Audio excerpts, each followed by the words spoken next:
Sumulpot na rin ang pangalan ni Zaldico sa bail hearing ni dating Senador Bong Revilla sa Sandigan Bayan. Ibinunyag kasi ng isang testigo na umabot sa 800 milyong piso ang isa sa mga cash delivery sa dating kongresista noong 2023. Narito ang agenda report ni Joan Manalo.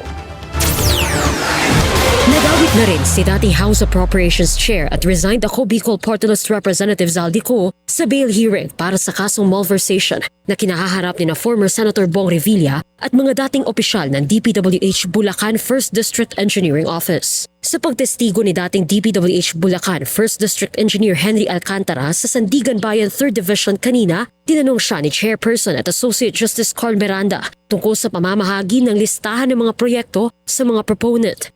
Paliwanag kasi ni Alcantara sa korte, binibigyan niya ng listahan ng mga proyekto sa 1st District ng Bulacan si dating DPWH Undersecretary Roberto Bernardo na siyang ibinibigay ni Bernardo sa mga senador at kongresista na maaaring maging proponent ng mga proyekto at ang isa raw sa mga ito ay si Ko. Ayon sa testimonya ni Alcantara, tinatayang nasa 800 million pesos ang pinakamalaking halagang na-deliver kay Ko noong 2023. 2021 raw nakilala ni Alcantara si Ko sa pamamagitan ni Bernardo dahil naghahanap niya si Ko ng district engineer kung saan maaaring makapaglaan ng pondo para magkaproyekto. Mayroon din anyang aid si Ko na tumatanggap ng mga cash delivery mula kay Alcantara. Pagdating naman kay Revilla, tila hindi pa rin malinaw ang pagkakaugnay niya sa umunoy 92.8 million peso Ghost Flood Control Project sa Pandi, Bulacan. Matapos sabihin ni Alcantara na wala siyang personal knowledge sa pagkakasangkot ng dating senador sa proyekto. Hindi raw alam ni Alcantara kung talaga bang nakatanggap ng 30% na kickback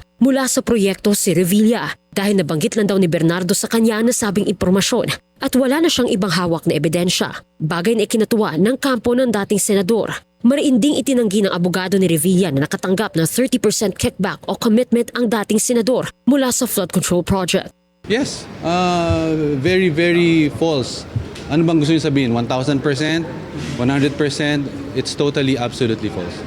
Bukod pa sa pagkakabanggit kina Revilla at Ko, umamin din si Alcantara na nasa 30 to 35% lang ng kabuuang alokasyon ng bawat flood control project ang napupunta sa aktual na implementasyon nito. 25 to 35% daw kasi ang napupunta sa mga project proponent at 1.5 to 2% naman ang kanya nakukuha. May royalties din daw na napupunta sa mga kontratista na nabanggit na rin ng naunang witness na si Sally Santos, ang may-ari ng Sims Construction Trading na siyang nakakubra ng questionableng proyekto sa Pandi, Bulacan. Para sa agenda, Joan Manalo, Billionaire News Channel. Manatiling nakatutok sa Billionaire News Channel. Sumubaybay sa aming social media accounts at mag-subscribe sa aming YouTube channel para sa mga eksklusibong balita at storya.